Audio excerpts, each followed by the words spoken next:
Okay, so I think this is about my fifth episode, and I wanted to refocus my message, or rather clarify my message a little bit, um, because over the last few months I have felt frustrated and angry, and I want to make sure that my frustration and anger is directed in the right way and communicated properly. I've actually written down some notes this time because I've been having some issues concentrating, and while that's improved over the last week, I it's still hard for me to hold coherent thought when under pressure. So to start off, I have felt a little bit more clarity on why I think I wanted to start these videos. I wanted to track my progress because going off of Effexor I knew would be difficult, and I haven't had any resources given to me. There's no support groups that I know of. There's no talk about, here are the symptoms. Nothing was handed to me. Anything that I learned from doing my own research. And I just don't think that's right. I want to be clear. Effexor saved my life. I am so grateful that I was put on it 15 years ago. I think that how my health was managed in the last 11 years has been a little, not reckless, but lackadaisical. I feel like once you're put on a prescription, it's up to you to do the rest. Your doctor is more than happy to keep refilling that prescription. I've spoken to many people who have tried to go off of the drug and failed, or not being successful. Because you didn't fail, you just didn't have the support. And a lot of the symptoms that I've been experiencing have been dismissed recently by my doctor as being my underlying mood disorder. She told me that I should really consider that it was actually my underlying mood disorder and not any of the listed symptoms on all of the medical sites that I had researched that were the cause. That was the first time that she dismissed all of my symptoms. The second time was when I told her that I had been feeling nauseous because I have been going on and off of medication for 3 weeks now, every other day. So my body's continuously adjusting to being on medication and then in withdrawals. And that is tough for my body. And I know my body. So I wasn't surprised or scared, but I told her. She asked me if I was pregnant. I was so angry at her, and I couldn't tell her that I was angry at her because I didn't want to give her another example of what might be my underlying mood disorder. Now, I've been on this since I was 19, so I don't actually know if I am an angry adult by nature, but I am angry right now. I'm so furious I could cry. I honestly don't think that a lot of doctors are qualified to prescribe the drugs that they do. I feel like it is irresponsible to keep on prescribing drugs without fully understanding everything about it to your patient for 10 years.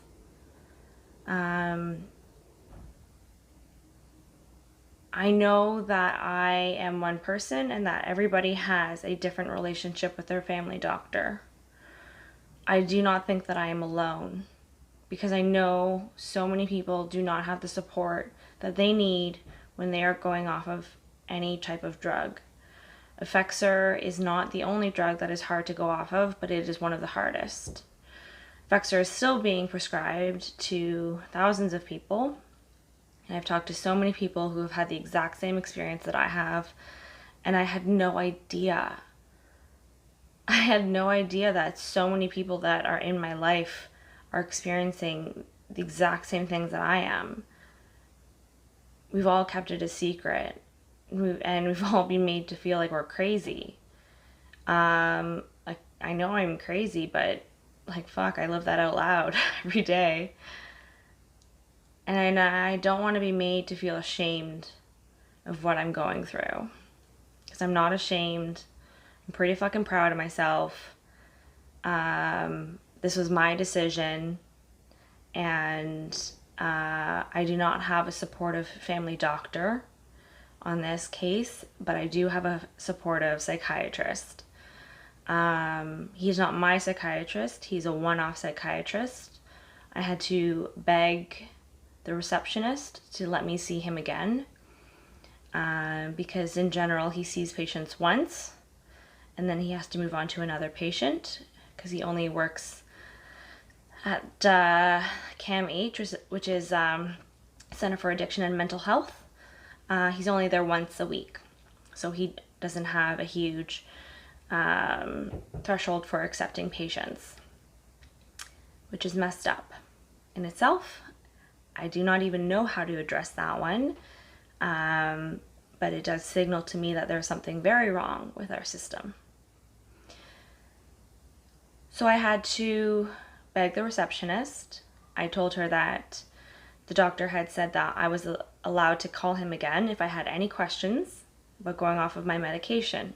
I told him that I did not have an ally in my GP and that I had been having severe side effects. So she called me back and said that he could squeeze me in between 2 appointments. I'm very grateful that I have him as an ally and that I have a massive community as an ally. Because when you have a doctor in your life that's supposed to know what's best for you, that is telling you things that scream against everything that you feel you know is right, that's very hard. And you sort of start to question the path that you're trying to go on. And I can only imagine that there are so many people who've experienced the same things that I do and give up. And I know that medication is so essential to getting well. I am such a huge, I'm a huge advocate of medication. I just wish that we were a little bit more transparent about it. I wish that the relationships between Big Pharma and doctors was more transparent. I don't think that it should be treated as a business, because my life is not a business transaction. I'm not another check mark, but I know that is how I am being treated. And I feel very strongly about that. When I was put on Effexor 15 years ago, it was a very blurry time for me. I had just told my family that I didn't want to live, and they were in another city. So I don't really remember. I know that my parents remember it very vividly, but they were able to get me the help I needed. They got me on a phone call with a hotline, and that saved my life. I know that they tried to put me on one drug that did not agree with my body, and so they put me on Effexor. For that, I am grateful. At no point was I told about the side effects of going on drugs or coming off of them. I was not given any support tools to deal with this. I saw therapists throughout my time when I was first going on it, and they helped me so much, and I know that they were a crucial part of my healing, and that getting the tools to deal with my depression and anxiety would be what would help me time and again. I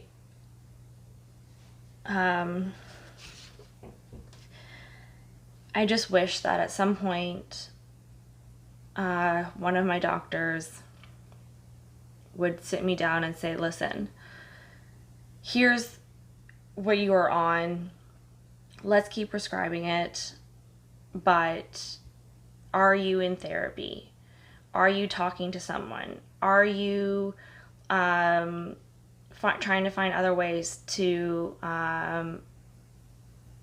help your depression and anxiety?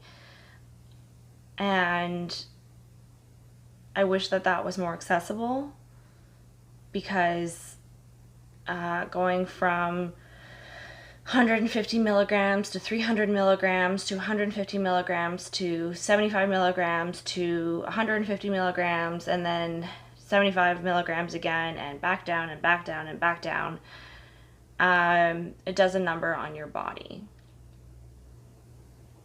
And I'm made to feel like the crazy one.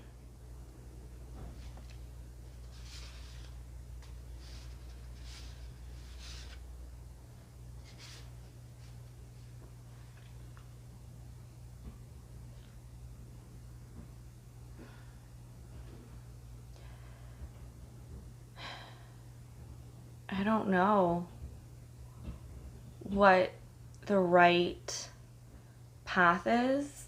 I just know in my heart that this isn't it. Part of my videos is to be more transparent on my end, because I feel comfortable talking about it, and I want to destigmatize medication. I want to open up the conversation. And I want people to know that they're not alone. Like going off medication, I just realized, and making these videos, I had no idea how not alone I was. But it's not a dirty little secret for me. It's something that I'm proud of. I started to look at my depression and my anxiety, but mostly my depression actually, over the last year as a little friend. I started, instead of looking at my depression as the enemy, but as someone who just needed to tell me to slow down and listen to myself, and who, when it was over, would show me the light at the end of the tunnel. And since I've done this, I've actually felt a lot better about my health in general, and knowing that there was always going to be an ending to my depressive moods, and knowing that it was something that wasn't going to kill me. It really helped. And I hope that people, when they're watching this video, don't think that there's something wrong with them because they're on medication or because they need medication, because there's nothing wrong with you. You're looking after yourself. And I am so happy that I looked after myself, that I continue to look after myself. And I'm going to be looking at more forms of talk therapy in the early spring. I'm ready for it again, and I'm excited, not just because I love talking about myself, but yeah, talk therapy's been pretty instrumental in helping me realize things as I'm saying them, and that, along with meditation and yoga sometimes eating better, it's helping me move forward. I'm now in the last stages of going off my medication. So, because my body can't handle withdrawal symptoms, what I am now doing, because I have capsules, which look like this, I am counting out the beads so that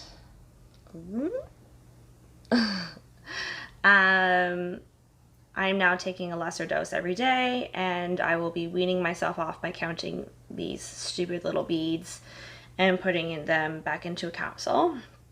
So it's been my little project that I've been doing in the evenings. On my finger right now, there's probably about 30 little beads. They're very staticky. They fly around. It is not a fun process. But it's healing. It's interesting. I've never opened up one of my capsules before. But I didn't know what to expect. This was not it. They are so tiny. There's 200 packed in here, and I have to count out 50.